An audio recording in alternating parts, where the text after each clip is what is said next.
Hello friends, आपका स्वागत है मेडिकल नर्सिंग हेल्पलाइन में।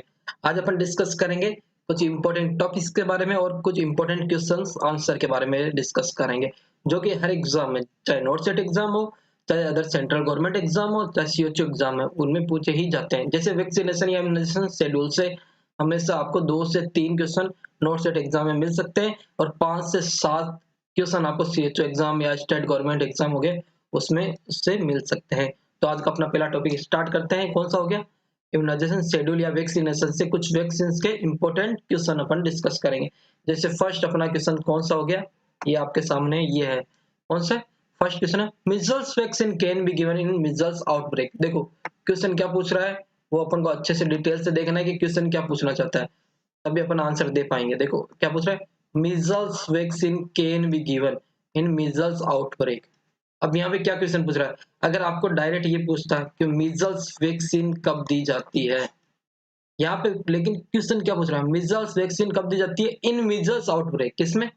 मीजल्स आउटब्रेक कंडीशन में। आउटब्रेक कंडीशन यानी एक तरह से एपिडेमिक कंडीशन होगी किसकी? मीजल्स की। अगर डायरेक्ट क्वेश्चन पूछते हैं मीजल्स वैक्सीन कब दी जाती है, तो राइट आंसर क्या होता? 9 से 12 मंथ होता। लेकिन क्या पूछ रहा है, मीजल्स आउटब्रेक में पूछ रहा है। किसमें पूछ रहा है? मीजल्स आउटब्रेक में ये क्वेश्चन पूछ रहा है, यानी एपिडेमिक कंडीशन में कब दी जा सकती है। तो इसका राइट आंसर होगा बी, 6 से 9 मंथ। इसका राइट आंसर होगा क्या होगा? 6 से 9 मंथ। ये फर्स्ट क्वेश्चन का राइट आंसर होगा। अब इससे रिलेटेड देखो 2-3 इंपॉर्टेंट पॉइंट्स भी अपन डिस्कस कर लेते हैं। जैसे अगर आपको क्वेश्चन पूछ ले, मीजल्स वैक्सीन कब दी जाती है, मीजल्स रूबेला वैक्सीन कब दी जाती है, क्या पूछ ले? मीजल्स वैक्सीन कब दी जाती है, मीजल्स रूबेला वैक्सीन कब दी जाती है, और measles mumps and rubella vaccine कब दी जाती है। ये दोनों वैक्सीन या तो मीजल्स दे सकते हैं या मीजल्स रूबेला वैक्सीन दे सकते हैं। नेशनल इम्यूनाइजेशन शेड्यूल में एड है, बाकी मीजल्स मम्प्स रूबेला ये वैक्सीन एड नहीं है। Measles and measles rubella vaccine कब दी जा सकती है? 9 से 12 मंथ। लेकिन measles mumps and rubella vaccine कब दी जा सकती है? 15 से 18 मंथ। 15 से 18 मंथ पे दी जाती है। तो सभी को याद रखना है क्वेश्चन क्या पूछ रहा है, मीजल्स वैक्सीन पूछ रहा है, मीजल्स रूबेला वैक्सीन पूछ रहा है, मीजल्स मम्प्स रूबेला वैक्सीन पूछ रहा है। अगर आपको मीजल्स वैक्सीन भी पूछ रहा है, लेकिन वो किसमें पूछ रहा है? मीजल्स आउटब्रेक में, यानी मीजल्स एपिडेमिक कंडीशन में पूछ रहा है। तो उसका राइट आंसर अपना क्या जाएगा? 6 से 9 month. Upon second of question की तरफ चलते हैं। दूसरा क्वेश्चन अपना ये है, फर्स्ट डोज ऑफ जापानी एंसेफेलाइटिस वैक्सीन इज गिवन, यानी पहली डोज कब दी जाती है जेई वैक्सीन की। किसकी? जेई वैक्सीन की कब दी जाती है? जेई वैक्सीन हो गई या मीजल्स वैक्सीन हो गई, इनकी फर्स्ट डोज एक साथ दी जाती है। तो ऑप्शन आपका ये है 1 ईयर, ऑप्शन बी है 9 मंथ, ऑप्शन सी है 6 मंथ और ऑप्शन डी है 10 वीक। तो इसका राइट आंसर क्या होगा? 9 मंथ। या तो जापानी एंसेफेलाइटिस की फर्स्ट डोज या मीजल्स वैक्सीन की फर्स्ट डोज कब दी जाती है? 9 मंथ पे दी जाती है। कब दी जाती है? 9 मंथ पे दी जाती है। ये हो गया अपना सेकंड क्वेश्चन। अब very very much important question कौन सा हो गया? थर्ड वाला। अब देखो क्वेश्चन क्या पूछ रहा है और आप क्या आंसर सोचोगे इसके बारे में। तो अलग आंसर नहीं सोचना, जो पूछ रहा है वही अपन को सोचना है। अगला क्वेश्चन क्या है, फ्रैक्शनल डोज ऑफ आईपीवी। क्या फ्रैक्शनल डोज ऑफ आईपीवी क्या है? फ्रैक्शनल डोज यानी फ्रैक्शनल आईपीवी के बारे में पूछ रहा है। किसके बारे में? फ्रैक्शनल आईपीवी के बारे में, ना कि नॉर्मल आईपीवी वैक्सीन के बारे में पूछ रहा है। जो नेशनल इम्यूनाइजेशन शेड्यूल में एड है, नेशनल इम्यूनाइजेशन शेड्यूल में एड है, वो कौन सी है? Fractional IPv. तो इसकी डोज कितनी होगी? यार आईपीवी की डोज कितनी होगी? तो फ्रैक्शनल आईपीवी की डोज कितनी होती है, पहले आप बताओ। Option A 0.1 ml, option B 0.5 ml, option C 0.05 ml और ऑप्शन डी 1 ml। तो इसका राइट आंसर क्या होगा? इसका राइट आंसर होगा 0.1 ml, यानी ऑप्शन ए इसका राइट आंसर जाएगा।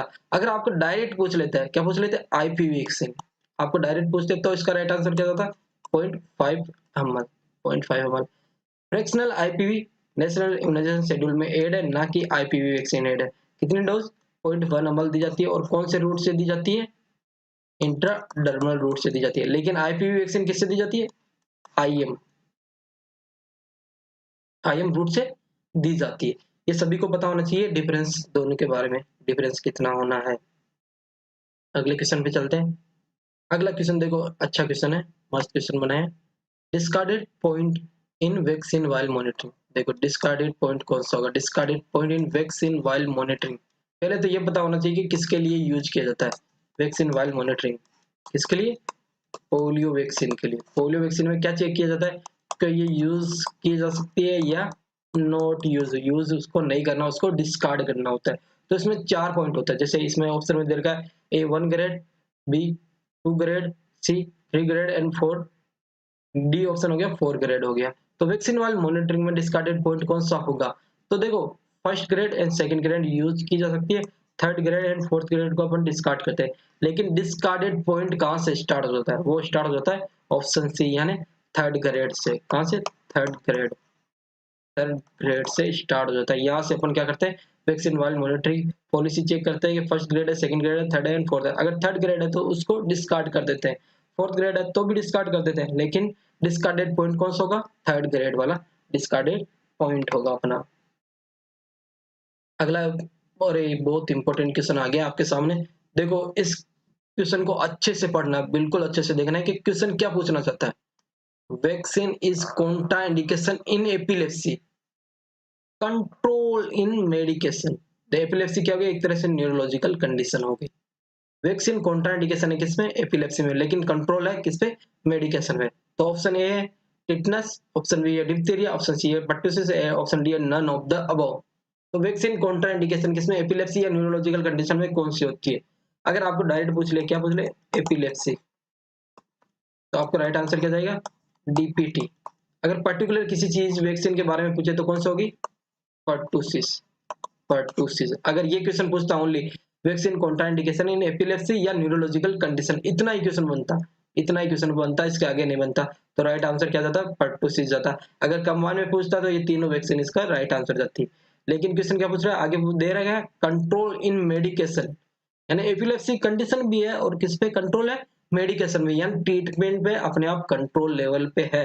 तो इसका राइट आंसर जाएगा, इसके लिए कोई सी भी वैक्सीन कॉन्ट्राइंडिकेशन नहीं रहती अगर वो मेडिकेशन पे कंट्रोल है तो right answer is option D is right answer, none of the above. देखो, अगर एपिलेप्सी या न्यूरोलॉजिकल कंडीशन होती तो राइट आंसर क्या जाता अपना? डीपीटी। डीपीटी में स्पेसिफिक चीज बतानी है तो परटूसिस वाला जाता। लेकिन अगर कंट्रोल इन मेडिकेशन पे है तो अपना राइट आंसर जाएगा नन ऑफ द अबव, यानी कोई सी भी वैक्सीन कॉन्ट्रा इंडिकेशन नहीं है इसके लिए। अगला क्वेश्चन पे चलते हैं अपना। अगला क्वेश्चन क्या है? Toxic shock syndrome is complication. देखो, बहुत इंपॉर्टेंट क्वेश्चन है। टॉक्सिक शॉक सिंड्रोम कॉम्प्लिकेशन किस चीज का है? क्या? टॉक्सिक शॉक सिंड्रोम कॉम्प्लिकेशन किस चीज का है? Option A measles, option B diaphragm, option C vaginal space and option D all of the above. देखो, पहले पता होना चाहिए टॉक्सिक शॉक सिंड्रोम होता है क्या है। देखो, इसमें वर्ड देर का क्या कहते हैं? शॉक, यानी शॉक वाली कंडीशन आ जाती है, यानी बहुत ज्यादा वोमिटिंग होती है, बहुत ज्यादा डायरिया होता है, यानी एक तरह से बहुत ज्यादा फ्लूइड लॉस हो गया, जिसके कारण में बॉडी में फ्लूइड की कमी हो गई, जिसके कारण शॉक की कंडीशन हो सकती है। इसके साथ में क्या हो सकता है? High grade fever. High grade fever देखने को मिलता है। हाई ग्रेड फीवर भी देखने को मिलता है। तो ये कौन सी, किस चीज का कॉम्प्लिकेशन है?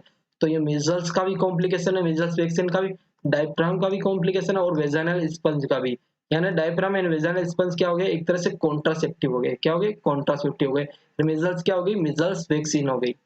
तो तीनों चीज का कॉम्प्लिकेशन है कौन सा? Toxic shock syndrome. तो इसका राइट आंसर जाएगा option D all of the above, इसका राइट आंसर होगा। अगले क्वेश्चन पे चलते हैं अपन। अगला क्वेश्चन क्या है अपना? Most heat sensitive vaccine is, ओ बहुत ज्यादा इंपॉर्टेंट है। अभी रिसेंटली एक दो एग्जाम में भी इसका क्वेश्चन पूछा गया है, जो कंबाइन एग्जाम हुआ एम्स का या नॉर्थ सेट एग्जाम हुआ, तो उसमें भी ये क्वेश्चन पूछा गया था, लेकिन इससे रिलेटेड पूछा गया था। Most heat sensitive vaccine is, अब देखो दो होती है अपने पास, एक होती है सेंसिटिव होती है और एक होती है रेसिस्टेंट। तो ऑप्शन क्या, क्वेश्चन क्या पूछ रहा है? Most heat sensitive. Option A TT, option B DPT, option C OPV and option D diluted BCG, यानी बीसीजी को डाइल्यूट करने के बाद में। तो अगर आपको डायरेक्ट आपको ऑप्शन मिलते क्या? टीटी कौन कौन सी वैक्सीन रेसिस्टेंस हो गया, कौन कौन सी वैक्सीन? टीटी हो गया, डीपीटी हो गया, टीटी डीपीटी, उसके अलावा क्या आएगा? Hepatitis B. ये क्या हो गया? एक तरह से रेसिस्टेंस हो गया। क्या हो गया? एक तरह से रेसिस्टेंस हो गया। और सेंसिटिव कौन सी होगी? डाइल्यूटेड बीसीजी सबसे ऊपर आएगा, उसके बाद में ओपीवी, मीजल्स एंड बीसीजी आएगा। इस प्रकार आंसर जाएंगे। अगला and last and final question अपना कौन सा हो गया, विच vaccine is given in pregnancy, कौन सी वैक्सीन प्रेगनेंसी में दी जा सकती है। देखो ऑप्शन जो दे रखे हैं वो चारों के चारों एक तरह से क्या लाइव वैक्सीन के एग्जांपल है, जैसे बीसीजी हो गया, ओपीवी हो गया, एमएमआर हो गया, येलो फीवर, ये सारे के सारे क्या लाइव वैक्सीन, लाइव वैक्सीन के एग्जांपल है। तो अपन को इसमें से राइट आंसर देना है। लाइव वैक्सीन सारी की सारी कॉन्ट्रा इंडिकेशन रहती है, लेकिन इसमें से एक वैक्सीन अपन प्रोवाइड कर सकते हैं, वो कौन सी होगी, येलो फीवर। कौन सी, येलो फीवर वैक्सीन प्रोवाइड की जा सकती है। WHO के अनुसार ये 100% सेफ है। कितने परसेंट, 100% सेफ है। या तो येलो फीवर या येलो फीवर की एपिडेमिक कंडीशन है तो अपन प्रोवाइड कर सकते हैं, या नॉर्मल भी अपन येलो फीवर वैक्सीन प्रोवाइड कर सकते हैं। वो मदर पे डिपेंड होता है कि वो वैक्सीन लेना चाहती है नहीं लेना चाहती है। वैसे लाइव वैक्सीन कॉन्ट्रा इंडिकेशन सारी की सारी रहती है, लेकिन ओनली येलो फीवर वैक्सीन अपन प्रोवाइड कर सकते हैं। ये थे कुछ इंपॉर्टेंट क्वेश्चन किसके रिगार्डिंग, वैक्सीनेशन या इम्यूनाइजेशन शेड्यूल के रिगार्डिंग। तो ऐसे क्वेश्चन आगे देखने के लिए गाइस सब्सक्राइब कीजिए चैनल और लाइक कीजिए। और कल अपन डिस्कस करेंगे बहुत ज्यादा इंपॉर्टेंट टॉपिक, कौन सा हो गया, कोविशील्ड एंड दूसरा हो गया कोवैक्सीन के रिगार्डिंग के कितनी डोज होती है, किस अमाउंट में होती है, क्या क्या साइड इफेक्ट होते हैं, कितने ड्यूरेशन होती है, वो सारी चीजें अपन कल डिस्कस करेंगे।